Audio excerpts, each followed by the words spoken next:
Let's look at our next sample of non-chord tones here, our Nieghbor tones. So our objectives in this video are to review skip and step motion as we did before, to also introduce and review strong and weak beats, then to define Nieghbor tones, and then we'll create Nieghbor tones in part writing examples, and then we'll demonstrate Nieghbor tones in a musical example that should be familiar to you. So let's look at skips and steps quickly again.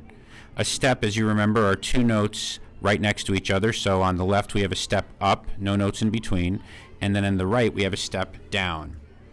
And then over here in blue we have a skip up because there's a note that we skipped in between, the F. And then on the right we have a skip down from A to D. We skipped the G, F, and E in between it. And then with the strong and weak beats, which we'll get more into in our future non-chord tones, and I just want you to keep hearing it so you get familiar with it. With quarter notes in 4/4, we have the strong beat on 1, weak beat 2, strong 3, weak 4, every other. When we get to eighth notes, 1 downbeat of 1, strong, upbeat, weak, down of 2, strong, up of 2, weak, etc.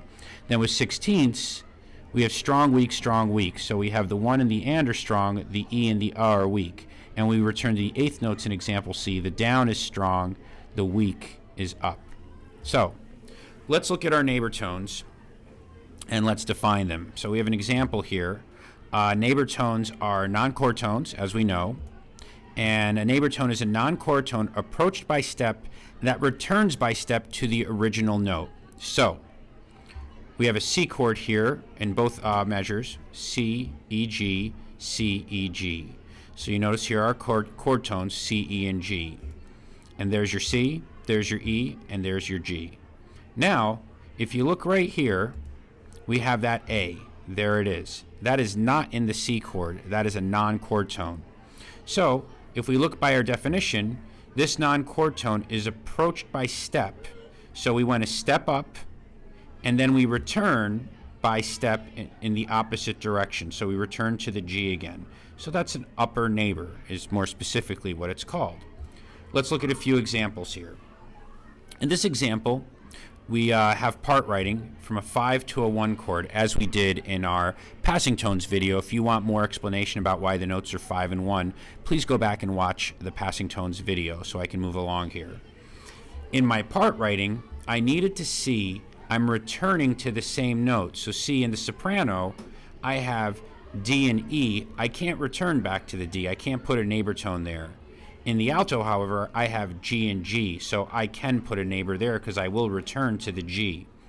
Here in the tenor, I have B to C. I can't return back to the B because it's a different note. And then obviously same with the bass. So you look, I put my Nieghbor tone in the alto, and I used what's called an upper Nieghbor because I went up, and then I returned back to G. Let's listen to that.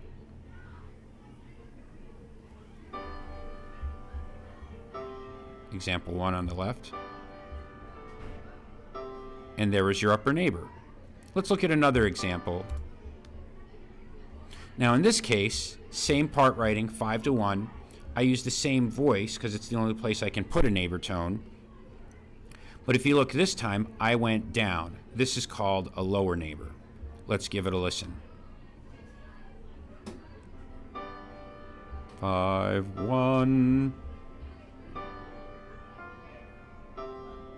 And it returned back. So that's an example of a lower Nieghbor. Now, what's a song that uses neighboring tones? Well, Silent Night uses upper Nieghbors. So if you look here, we have a C chord in both measures.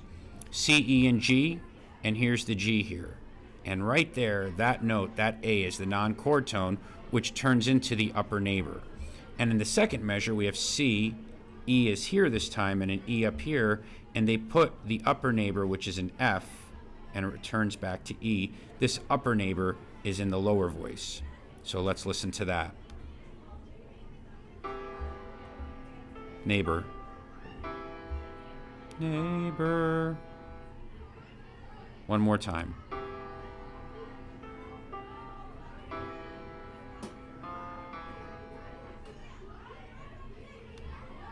And that's the gist of your Nieghbor tones. Thanks for watching.